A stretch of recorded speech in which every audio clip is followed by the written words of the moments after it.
এবার ছবিটা দেখাবো আপনাদের। দেখুন, করাচির শপিং মল যেখানে বিধ্বংসী আগুন, এখনো পর্যন্ত 6 জনের মৃত্যুর খবর পাওয়া গেছে, আহত অন্তত 20 জন। অনেকের অবস্থা আশঙ্কাজনক এমনটাও জানা যাচ্ছে। গত রাতে করাচির গুল প্লাজা শপিং মলে আগুন লাগে। জানা গেছে মলের একটি দোকানের শর্ট সার্কিট থেকে প্রথমে আগুন লাগে। মুহূর্তের মধ্যে আগুন পুরো শপিং মলে ছড়িয়ে পড়ে। রবিবারও পুরোপুরি নিয়ন্ত্রণে আসেনি শপিং মলের আগুন। আগুনের জেরে শপিং মলের কিছুটা অংশ ভেঙে পড়ে।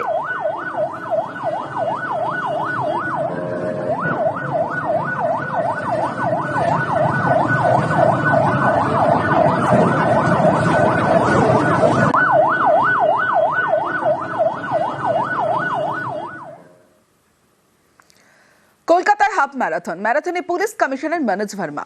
Safe drive safe live half marathon. Red road থেকে শুরু হয় ম্যারাথন। সস্ত্রীক ম্যারাথনে কলকাতা সিপি মনোজ ভার্মা। সস্ত্রীক দৌড়ে অংশ নেন সিপি মনোজ ভার্মা। কলকাতা পুলিশের ম্যারাথনে সেলেবরাও। ম্যারাথনে অংশগ্রহণ করছেন আমাদের শহর কলকাতার মাননীয়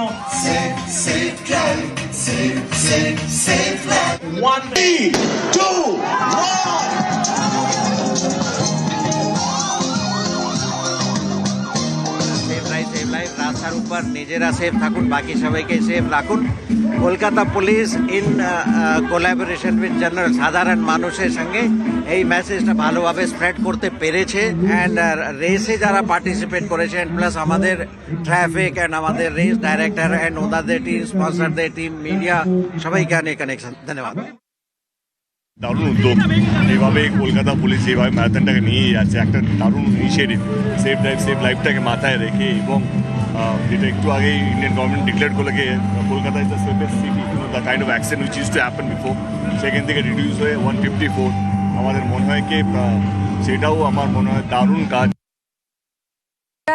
অনেক বছর ধরে এই ম্যারাথনটা হয়, আর যত দিন যাচ্ছে তত আরও মানুষে যোগদান করছেন। এটাতেই মনে হয় যে আমরা পুরো কলকাতা একসাথে হাত ধরে এগিয়ে চলছি। সেফ ড্রাইভ সেফ লাইফ একটা বিশাল বড় ইনিশিয়েটিভ, আর এটার সাথে আমরা সকলে রয়েছি।